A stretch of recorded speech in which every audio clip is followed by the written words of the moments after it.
appreciate everyone's attendance in the middle of the summer today. So at this time, we'll take up our order of business. The first item of business is to review our minutes and our decision letters. So does anyone have any edits or corrections or comments on the minutes or the decision letters?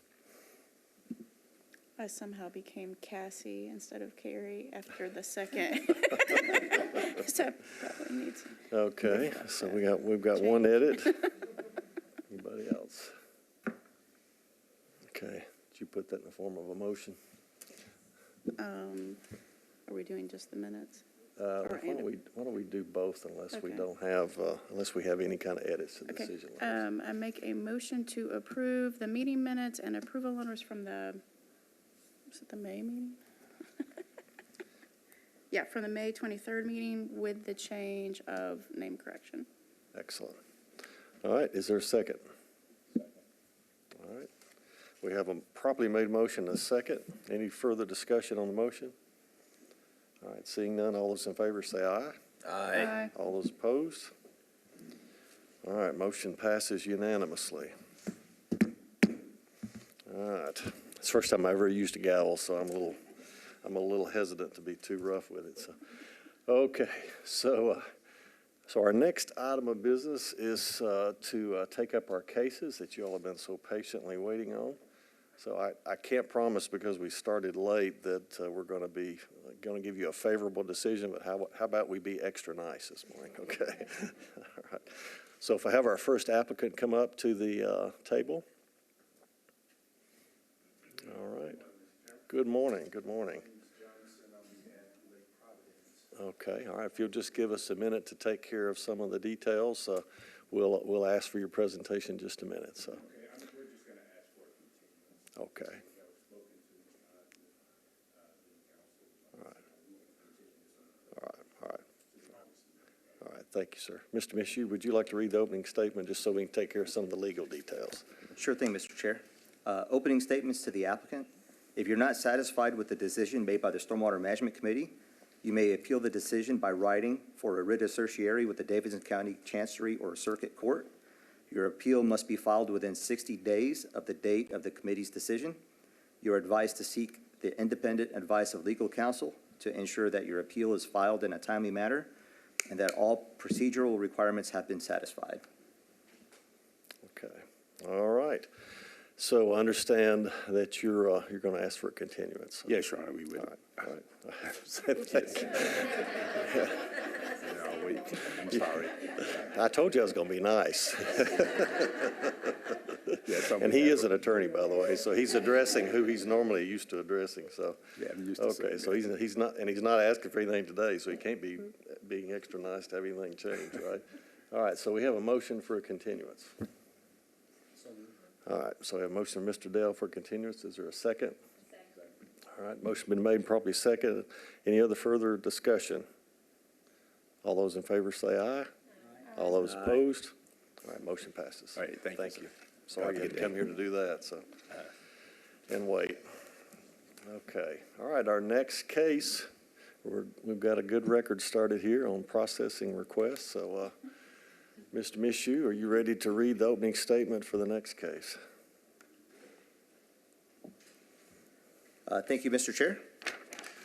The second case is 2021-00005, the Crossland Residence at 2846 Sugar Tree Road. The parcel number is 11709-008400. The inspector is Kimberly Hayes. Council District 25, Councilman Russ Pulley. The applicant's request is 1, floodway buffer disturbance. Number 2, minimum finished floor elevation. Number 3, waiving of buffer signage. Number 4, mowing and maintenance of the floodway and the floodway buffer. The appellant is John and Nicole Crossland, being represented by Ron Hale of REH Group. Stormwater staff comments. Staff would prefer the addition of native trees near the stream to the proposed mitigation. Staff requests that the shed be moved outside of the floodway. Codes, no comment provided. Planning, no comment provided. Greenways, no comment provided. And whenever you're ready, I also have an email from the council person for this case. All right, thank you, Mr. Mishu. So I forgot to ask the applicant to come on up. Right. Okay, so we'll give you about 10 minutes to make your presentation.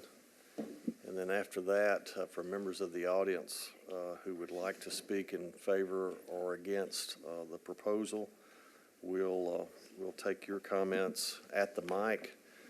When you come up, we'll ask you to announce your name and your address, and then you'll give 2-minute remarks, and then we'll hear from emails and other written comments after that. So, Mr. Mishu. I was just going to offer that if you so wish, there's some Clorox wipes if you want to Thank you. wipe down the mic between applicants. You're more than welcome to do so. Excellent, excellent. Okay. So if you, this won't count towards your time, but if you'll introduce each of the people at the table and their expertise or how they're going to support your case, just kind of the name and why they're here, and then we'll start the clock on your presentation. Okay. So, Thank you for having us today. I'm John Crossland. This is my wife, Nikki, or Nicole. We have Ron Hale here, who's represented us. He's our civil engineer. We have Gonzalo and Steve Durden, who are our architects. And then we've got our builder back there, Jerry, and Steve's intern, and we brought our 4 kids too. Thought it'd be a good civic opportunity for them, and we brought them because really they're the reason we're here, which we'll get into in a minute. But that's Chloe, Maggie, Sophie, and John. Okay, thank you. All right, so we'll start the clock on your comments about why you'd like to, why you're here today. So. Sure. Thank you. I have a long history here. Our family's been here forever. I have a history in this neighborhood. Matter of fact, I think your father coached me in soccer when I was a kid in Green Hills. You know, where this came about, I mean, my best friend grew up in this house 40-something years ago. I mean, we've been in this neighborhood in this community forever. And where we got to, we moved in this house 12 years ago. And we bought the house because the creek. And it seems like over the past year, the creek has become a conversational piece. Oh, you got the creek, you know. That's why we bought the house. That's why everybody in Green Hills along Sugar Tree Creek, most of them bought the house because we get to see blue herons, we get to see ducks, we get to see fish, we get to see, kids get to catch snakes, kids crawdads, and you know, we're in the middle of the city and we have all that, which is amazing. And so we're not going anywhere. This is our home. We're gonna die in the house, Nikki and I. I mean, this is where we want to be. So, as you can see, we got 4 kids. Well, we got 3 girls in 1 bedroom downstairs. And so this all came about and as you can see, they're getting bigger. They're not little anymore. We need a couple extra bedrooms. And so we've tried to do this the right way. The first thing I did was, it's ironic that it's July because I contacted Stormwater last July. This is how long this culmination of things have happened to get to today. And I asked the questions, what do I need to do? That's why we're building up instead of back, because we're trying to be cognizant of the floodway. And, you know, and I said, well, if we have to get a variance, how does that usually work? And, you know, they assured us that the Stormwater Committee generally is favorable about our condition and what we're trying to do. So we got a lot of confidence in that. So we hired an engineer, we hired an architect, we hired a builder, and they've been very patient with us, and we've strung them along for months and months and months when they could have gone off and done other things. So we appreciate that. But really, we need space. We need bedrooms. We're going up. We have not increased we're not going out into the backyard with the footprint. I think it's important to note we were there in 2010. We were there in this past March when a lot of the city was flooded, and our house was fine. We didn't flood. So we have flood insurance. We have, I honestly do not believe this house is going to flood. I know we have things to get around. We have rules to follow, and Stormwater's trying to do that. But if you stood in our backyard and looked, I think you would probably feel the same way. I mean, we have some of those pictures. We have trampolines. We have badminton nets. I mean, all these things would be destroyed if there was raging floodwater creating a condition where our house would flood. So what we've tried to do is everything Stormwater's recommended, we're fine to do. I mean, we're trying to do everything. We've been over backwards trying to, they've come over to our house, they've walked around our backyard, and we had this whole team with us. What exactly can we do to make this happen? And that's, if you guys have suggestions, we're there.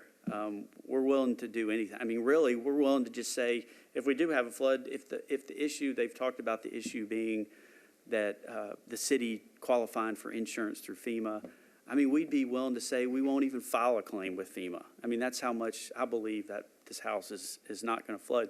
Quite frankly, the flood insurance is not, I mean, I think it allows us a couple $100,000 of damage. We pay $5,000 a year in insurance. It's not, I mean, in this neighborhood, there's not much you can do with that, quite frankly. And so I think the bigger issue is, you know, in our neighborhood, the houses were built in my house was built in 1950. So this is an aging neighborhood.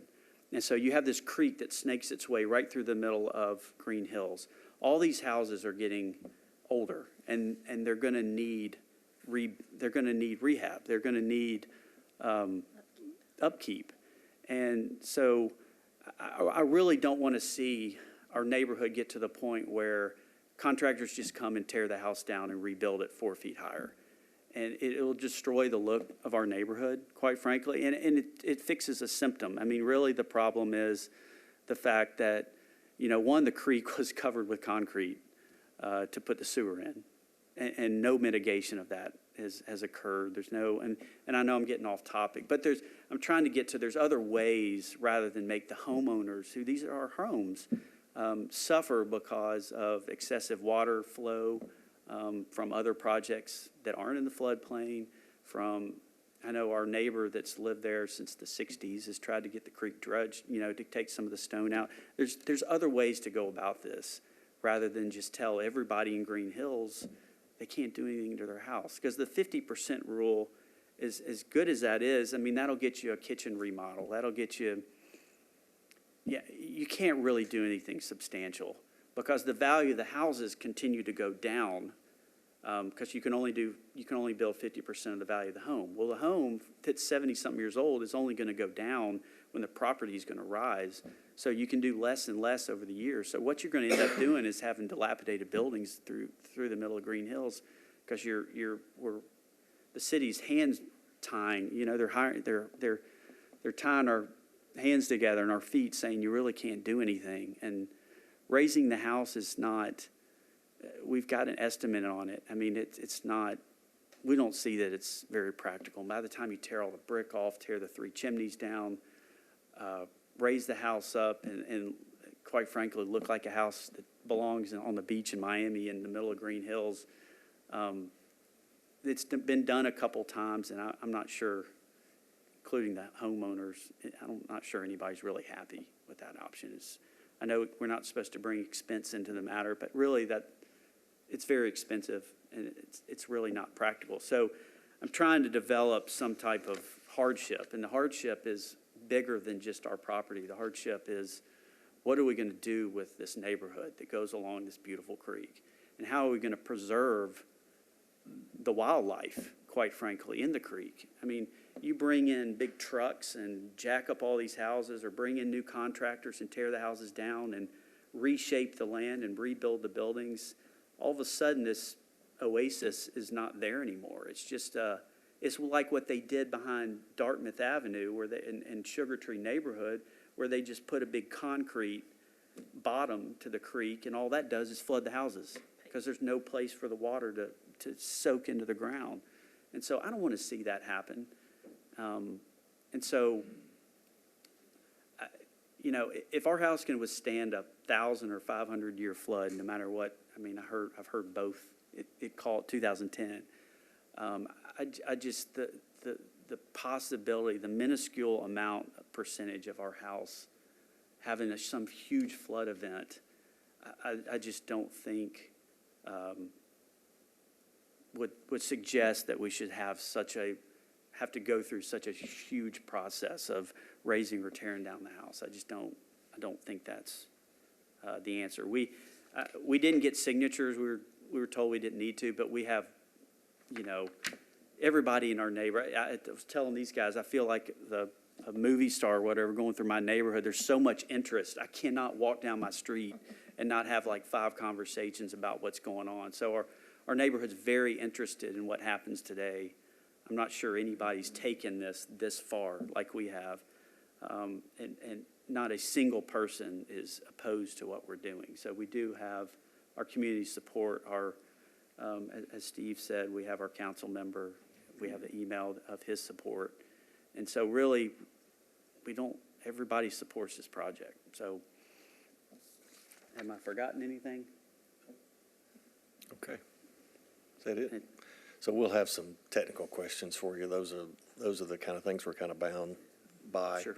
And, but we do appreciate understanding, your interest, your personal interest. It does give us insight into what you're facing. So, all right. So if that's the end of your presentation. May I add one thing? Is it okay? Yeah, if you've got about 45 seconds. Okay.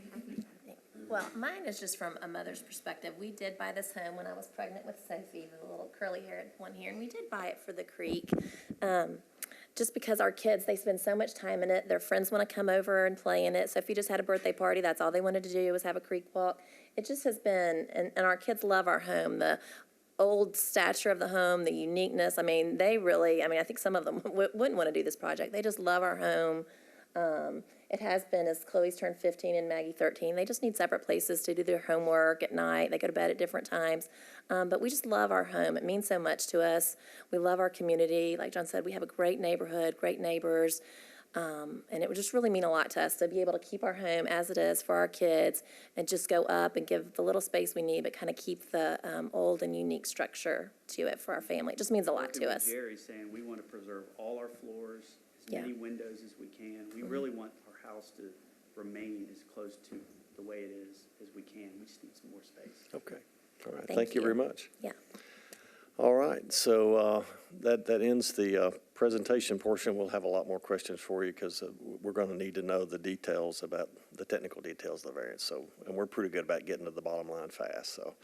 So is there anybody here to speak in favor of the current proposal who would like to come up to the mic and state their name?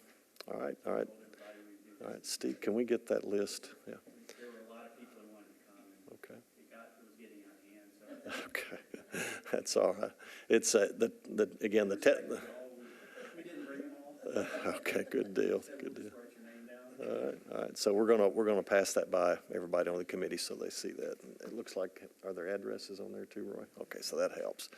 All right, so seeing that there's not any desire for anyone to speak in favor at the mic, is there anyone here who's here to speak against the current proposal? Mr. Chairman, may I? Yes, On please. the councilman. This is an email that I received about 4:45 last night from Councilman Pulley. Steve, please make sure the Stormwater Variance Committee knows that after speaking with you and the constituent and reviewing the plans, I have no objection to the requested variance in this case. Thanks, Russ Pulley. All right, so that was a email in favor. Okay, all right. All right, so it sounds like we don't have anyone who's here to speak against. We don't have any emails for anyone to speak against.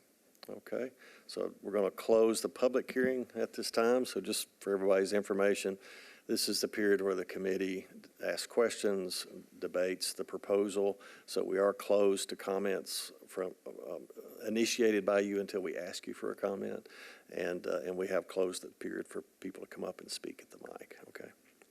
So, does anyone on the committee have a question they want to ask the applicant? Well, Mr. Chairman, I would like to disclose, just for transparency, that I'm familiar with Mrs. Crossland. I don't believe it will impact my judgment or decision, but just for transparency, I wanted to disclose. Okay, thank you. I have a similar disclosure, Mr. Chairman. I work with Mr. Crossland. His firm advises the Audit Committee of Metro as they perform the external audit. And I advised that committee much as I advised this one. And so we've worked together for a few years, and then their oldest daughter and my child were on a softball team together a few years ago. But I agree that I believe that I can nevertheless remain impartial and advise the committee. Great, thank you. Mr. Dale? Thank you, Mr. Chairman. I think really based upon that, it's even more important for us to make sure we understand the details of this case. And right now, we don't really have any. Yes, It's sir. just all been based upon, good feeling, and I understand that, appreciate that. But if the engineer or someone could explain to us exactly what requires you to have a variance and what you're proposing, that would be excellent. Thanks, sir. We have 4 requests for variance. First off, it's to disturb the water quality buffer for the floodway. We wish to leave the residents in the buffer zone right now. It lies partially in Zone 1, and it goes all the way across Zone 2. So we wish to leave that existing residence there. We also wish to, at the back in Zone 1, demolish an existing timber deck, construct a new screened porch. And we also have 2 landscape mitigation zones planned to the rear of the residence, which will also require a disturbance inside Zone 1. So I assume that the reason you're here is because, one of the reasons you're here is because I think in the metro ordinances, if you do improvements over 50% of the value of your house, you have to come into full compliance. Is that right? Is that where we are? Yes, Or sir. less? So if it may help, I could read the Yeah, building please, permit that'd be application. great. It says to construct an addition to the rear of the residence of 265 square feet of living space to the first floor, and a 1929 square foot second story living space, and a 717 square foot of porch deck. So you're pretty much correct. They're doing a small exterior addition, but the interior improvements were enough to trigger the buffer requirements. So pretty much the request is a couple things. One is to make sure that that the house could stay in the buffer. And the second request is that they're not fully meeting the 4-foot requirement, and that they would ask to leave the elevation of the house as is in lieu of elevating. So what is the elevation of the house as is, in relationship to the 100-year flood elevation? The 100-year is 518.5. The elevation of the floor is 520.2. And the requirement for residences is 4 feet above the 100-year. So will you do the math for me, tell me how high we are above? 1.70 feet. How much are we above? They are about 1.7 feet above. Okay, and so we talked about additions. Are we staying within the existing building footprint, or are we expanding the footprint? If you look at your electronic device, you could see at the back, you could see the new screen porch, 265 square feet. But is that over an existing deck? Is that- Yes. Okay, so deck's I know falling that there's an existing deck that you're basically taking that area that's within the buffer and you're just putting a porch there. Is that correct? Correct. Extending the roof out over maybe or whatever? Okay. Yeah, the deck, 3 of the boards have rotted and have holes Yeah. in it. It just needs replacing. Right, We're putting right. screens up. So, if they didn't exceed the 50% and then they wanted to do this, what would happen? If they didn't exceed 50% over a 10-year span, Right? and they weren't doing the 260, well, I think even with the 265, as long as they're under the 50% and less than the 25% square foot addition to the house, then as far as I know, unless Roger corrects me if I'm wrong, it would be under the threshold to where we would ask them for either buffers or elevation. Under the threshold where you would or would not ask them? We would not ask. Okay. So if they were under the threshold, then although the buffers, I guess, technically exist, they don't exist, more or less. I mean, you don't enforce them. Is that correct? I mean. If the house existed before the buffers, Right. we wouldn't enforce the buffers. Right, okay. So it's really mainly that you've exceeded a threshold, it sounds like to me, that's causing this request for variance. Yeah, Now, the let's, threshold I told, said it's so hard to make, I mean, just because the value of the home. yes, sir. No, I think we understand that. I just Yeah. want to fully, get everything out there so that everybody can Thank you. make a reasonable decision based upon their own ideology or whatever. And you've answered my questions from my own perspective, and I'm sure other committee members will have maybe a different perspective. Yeah, so let's clarify the bottom line that Mr. Dale just probed. The footprint that exists now is not going to be enlarged into the buffer. We clear on that? Okay, that's my understanding too. Okay, and that's very important because as you can imagine, the intent for the percentage new investment going in the home is intended to kind of bring everything into compliance. That might make it worse as opposed to make it bigger or more habitable. And so we do have a little bit of latitude to focus on what matters more in terms of the existing impact on flooding versus the future impact on flooding. It helps a lot if you stay within the existing footprint. Now, before I turn to other committee members for comments, it is important for us to note that we're carrying out a public purpose here. And I appreciate the fact that you referenced that the creek is a habitat for blue heron and for other life. For example, we had a creek behind a building where I work, and it had no life in it because it had no buffer. And the children would be playing in the creek, and they would ask us, why is there no life in this creek? So we embarked on a project basically because of their curiosity to add a new buffer to the creek and made it super dense and woolly and a little wild looking, and the life came back. So it's the buffer that brings the initial life back. That's kind of the last line of defense for the creek. A healthy watershed is really the biggest indicator, particularly the percent of forest in a watershed. But the creek with no buffer has no life. And then we have the flooding issues. One of the reasons why we don't like structures in floodways is because the fastest water flows in a floodway, and it will pick things up like shelters and propane tanks, and it'll slam them into the neighbor downstream who didn't expect to have somebody's property float into their house or into their legally placed investments that sometimes are adjacent to the floodway because there's water pooled in the floodplain out of that fast-moving water, and whatever floated downstream is now moving outside the floodway, hitting their dwellings. So that's why we're concerned about protecting that floodway from development. And that reflects the staff's comment to ask for that structure to be removed. Okay, so there are very practical reasons for other people's property rights, that we address these matters, okay? All right, so does anybody else have any questions? I think it's pretty clear that the existing footprint will not be enlarged, and it sounds like they're willing to follow staff's recommendations, if I understood him earlier to say that, and you don't have to comment. And so I think we understand it. Anybody else have any other questions, or would anybody like to entertain a motion? I want to follow up, if you don't mind. Please. So we went through the whole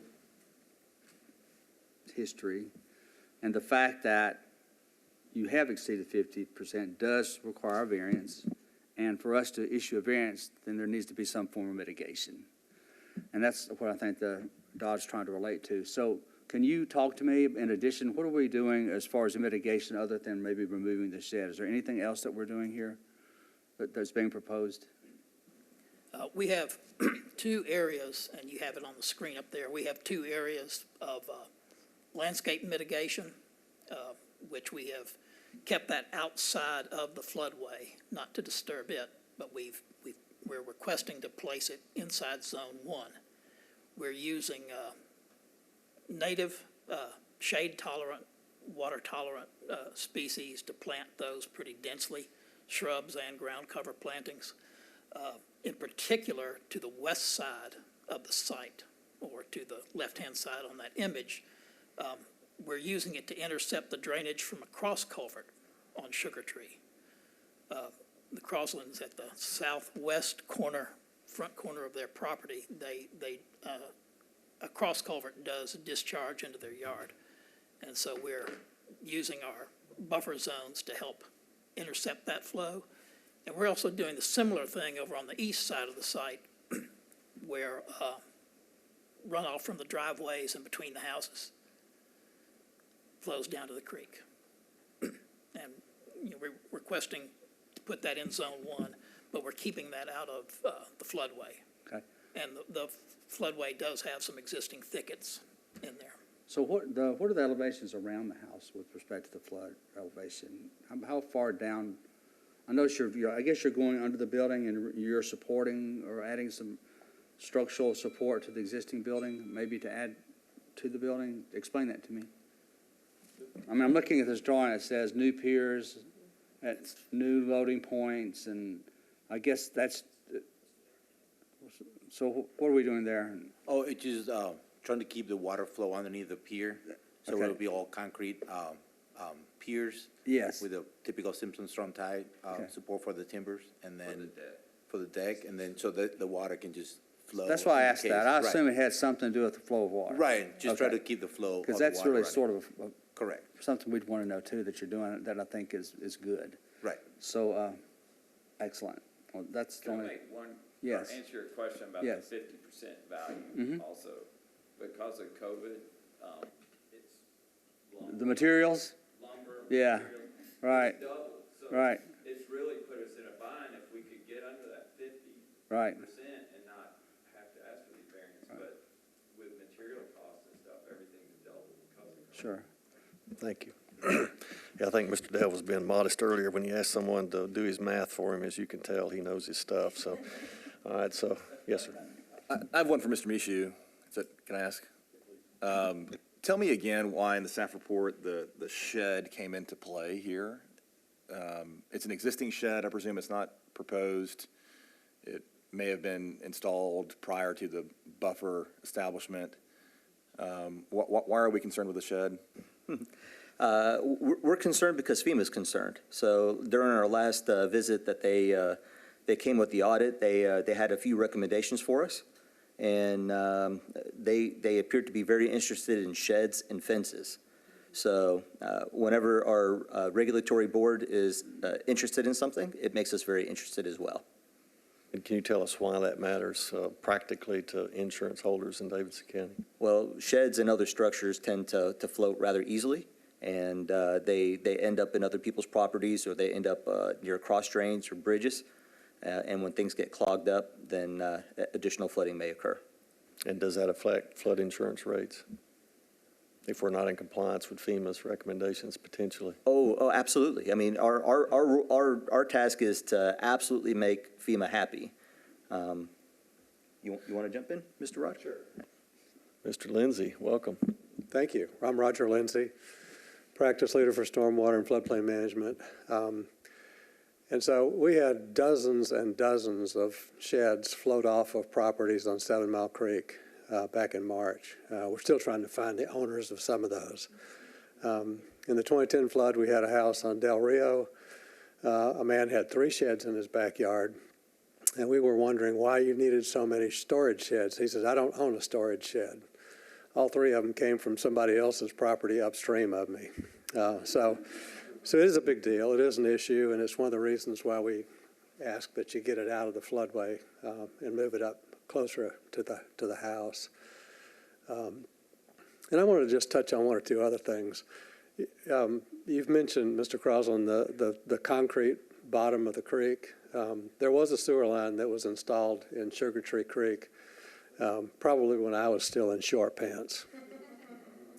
The creek bottom is a limestone bottom, like almost all the creeks in Davidson County. We don't dredge creeks, but one, because it wouldn't help. It wouldn't do anything, because essentially every creek and probably the flow line of the bottom of the Cumberland River is as impervious and hard bottom as the creek in your backyard. Plus, the state of Tennessee, TDEC, would object to doing anything to modify the flow line of a creek. You'd essentially destroy the biota of the creek by bringing in heavy equipment. So dredging creeks is not an option. We have a 4-foot freeboard, which is a wonderfully conservative standard, which we believe with all of our hearts is critical to the protection of life and property. There were 3,000 houses in Bellevue in 2010 that had water in them.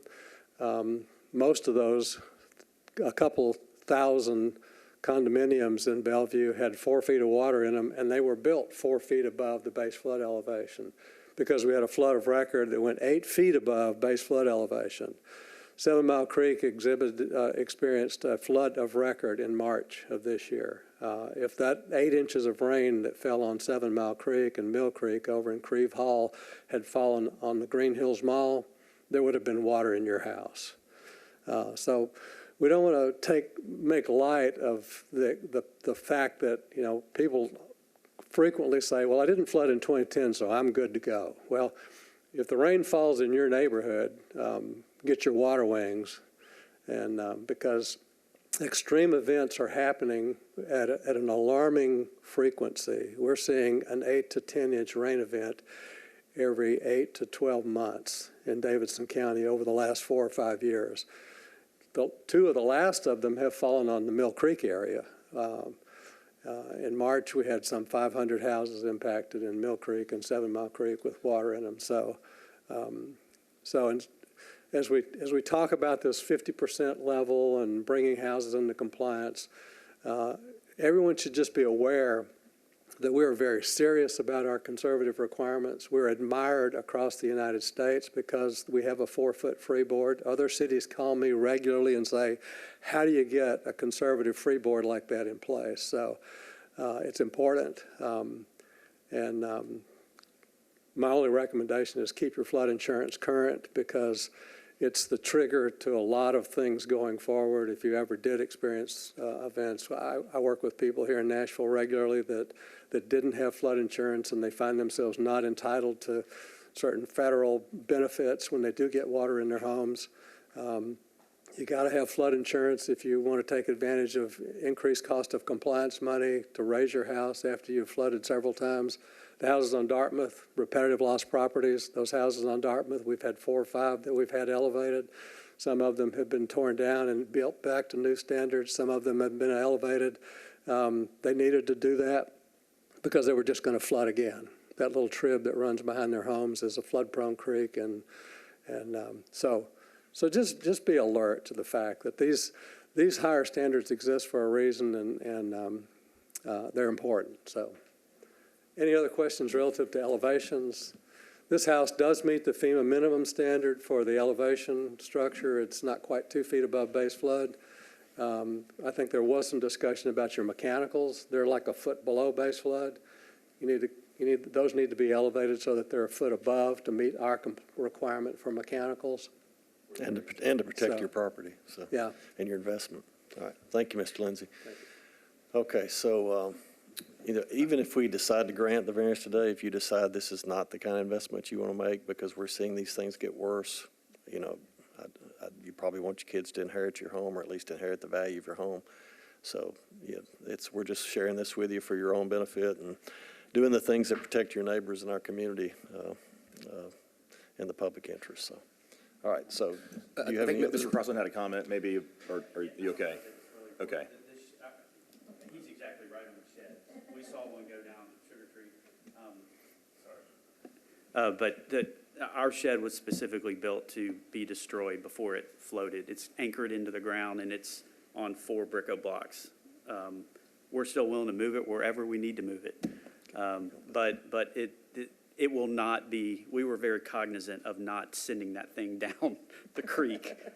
So it will be, it's anchored and it's, I think 4 or 5 Bricko blocks above the ground. So, but still, we'll do whatever we need to do with it. Right. Just a display that we're trying to be responsible in every way we can possibly think. Any other questions? Any committee members? All right. Thank you, Mr. Chairman. You didn't realize we were actually called the Stormwater Management Therapy and Advice Committee. It's nice, it's nice. So, anyway, I appreciate, what you've done. I think you've done a great job. I think you came very well prepared. I think you made a very good case. So I would like to move a motion that we recommend approval of your variance request with perhaps one. So is there anything in this plan that requires you to elevate your heating and cooling mechanical? Is that part of what's being presented here, or can we make that a part of this motion? Is that possible? We can. I thought it was part of it. Okay. We were gonna. Well, I'll approve your motion as submitted unless you don't have that in there. If you do not, then I want to add that you need to elevate your mechanicals, to the proper elevation. If you could do that, I think that would be what we really would like to see. We're looking for your safety and everybody's safety as well. So I would make a motion that we approve their variance request with the, if excluded presently, with the addition that the mechanical units need to be elevated properly per Metro's requirements. And I think moving the shelter was not part of their current Is that- proposal either, right? Okay, then also that the shed within the floodway needs to be removed. And any other obstructions need to be removed within the floodway. All right, everybody understand the motion? All right, is there a second? Second. All right, we have a motion and a second. Is there any further discussion? Seeing none, all those in favor say aye. Aye. All those opposed? Motion passes unanimously with those conditions. All right, thank you. Thank you very much. Appreciate it. All right, if the next applicant will come forward to the table. We're Mr. gonna Chair, there is follow no the more same- applicants. Oh, okay. Wonderful. Phew, boy, I tell you what, Mr. Chair? I'm not used to traveling cross-country late at night, as you can see, so I'm a little addled. I believe we'll have 4 cases next month. Thanks, sir. And what I don't know, you may want to, maybe if Ms. Costones could weigh in. I think at one time we were going to try, and it's not on the agenda, but I don't know if we were ever going to put a temporary vice chair while Ms. Maddox is out. Yeah, we were supposed to do that this meeting. Well, actually, we were going to do it in June, and we didn't meet in June, so would anyone like to nominate a vice chair? This is a temporary position, so it shouldn't scare you off too bad. You have any objection to that? I'm not totally sure my time on the committee is extended. Well, at least until the point. Okay. Yeah. Yeah, and she'll be So- back in 90 days, I think. Yeah, so I'll make a motion that Carrie Stokes be appointed as the vice chair.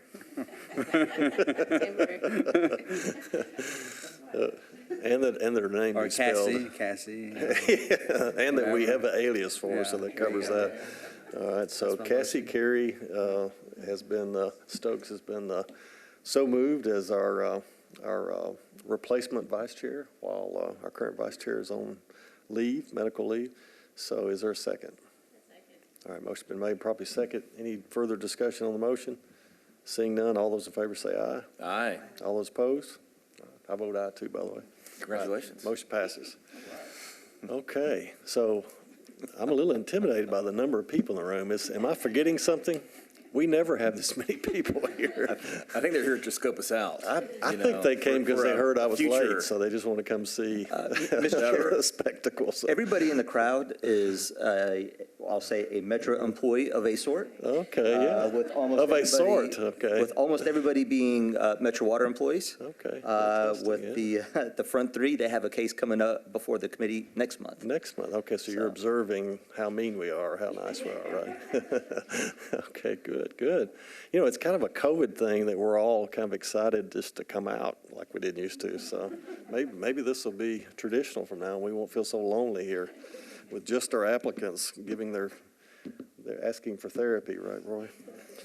All right, okay, so we're done? Okay, is there a motion to adjourn? I'm sorry, Trey, do you have a question, comment? All right, you have a motion to? All right, motion to adjourn, is there a second? Second. All right, motion to adjourn, a second. All those in favor say aye. Aye. All right, all those opposed? All right, we're adjourned, thank you.